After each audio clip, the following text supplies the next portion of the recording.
in some senses to aim high and to shout really loud. I think you need people who are willing to be subversive. People who are willing to just take a risk and do something without maybe going through all the channels and just see if it works. Because that's the best way of spreading the message, is to have something that works, even a small thing. But you need someone to be willing to take that risk and to just do it. Or, get it partway through the channels and then say, oh, oops, I already did it, my Yeah, good point. There, by the way. Yeah. Jesse, do you want to work off? Well, I was going to say, since the ultra-leftist options have been put on the table, I'll give the mushy middle, which is dialogue, right? If the medium is the message, then get people talking about this stuff. Most people don't want to do it because they don't want to admit that they don't get it. And the only way that they'll get it is if they talk about it with people who do get it, so they can get the courage to do it. And that's only by holding hands. But do you have the patience? Like, this is such an extraordinary era to be alive. And I can just see your shadow. You look incredibly young from here. And I see the internet. I see the digital world as these stinking cars going down the street, and all these guys in the horse and buggy business are laughing when they don't quite work. And so do you want to be there fighting and saying to the horse and buggy guys, you got to get into this world, or do you want to jump on a company that's got vision and courage and conviction? Because you live once, and one day you're going to look back at your career and say, what is my body of work? What's my contribution? Did I put a dent in the universe? Did I make a difference? And I think it's very difficult to do that, trying to do that with organizations that are myopic, are refusing change. If anybody that wants to see everything that comes out, everything has to filter to the top, is a great signal that they don't understand what's going on in this world. And I would say to you, I think the best thing we ever did as an agency is be courageous at who we target and do work for. And because if not, you bloody your head and you go home frustrated. Okay, let me give you, because these guys, I support everything they said, but I will give you the answer for the person who does not either want to get fired or quit.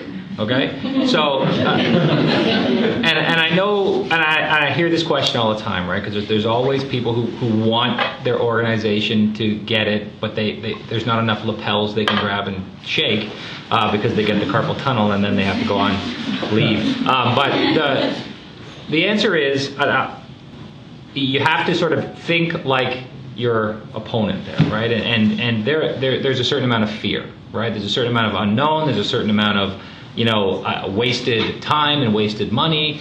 But I think you have to appeal to a certain level of corporate ego, first and foremost, especially in companies like yours. I'm assuming it's publicly traded, so I'm assuming it's a big deal. Not that any publicly traded company is as big a deal as it was last year, but you know what I'm saying. So publicly traded, they've got a certain corporate ego. Find out what the competitors are doing. Find out what the competitive set is doing. Find out what people are saying online about your company, and start there, right? That monitor and analyze piece of the situation is when I show this stuff to CEOs or to clients like you who then say you got to come in and show this to the CEO, I know I've got them, because they're like, he will not believe that people say we're the shittiest company in the world. And when you show it to them, they're like, what? Right? Get us in there. Get us that Facebook on the phone right now. And you know what? Fear is a great motivator. Yeah. Fear is a great motivator. So if you say, hey, our competitor is doing all this stuff, even if they're not really, that fear of being left behind, that fear of all these people saying crap about you and you not knowing, that fear is a great motivator to get. I do this stuff all the time for clients, right? Sort of this online audit of, what are people saying about us? What are people saying about our competitors? Do they like us? Is it positive? Is it negative? What about all these sort of product areas that we care about? Are bloggers actually giving a crap about us? And when you can show them that sort of cross-reference data, it sends a signal like, what do we have to do now to be a bigger part of this conversation? To your point, that real human conversation of where people actually talk about the brands that they're using or not using, and then really then you can take it from, okay, we have 10% of the conversation now, let's move it up to 15% by next year and 25% the year after that by actually applying some sort of strategy. Dove sold in, this is a great story, Dove sold in the brand of Campaign for Real Beauty. And you can imagine a soap company at the time going, why would we ever do that? Mm-hmm. We want to talk about a quarter moisturizer. They went out and filmed, the board of directors at Unilever was all males. Probably the average age was in the 60s. They went out and filmed the daughters and granddaughters of all those board of directors and how they felt about beauty. And they produced a video and they showed it to the board of directors. And that's at that moment in time, the switch went on, and that organization went from being a very functional sort of head and hands brand to a very heart brand. And so, you can change it, but I'm just saying to you that there's so many great companies out there that are already jumping onto it. If you've got that skill. Anyways, that's enough for tonight. Guys, I want to thank this panel for great job.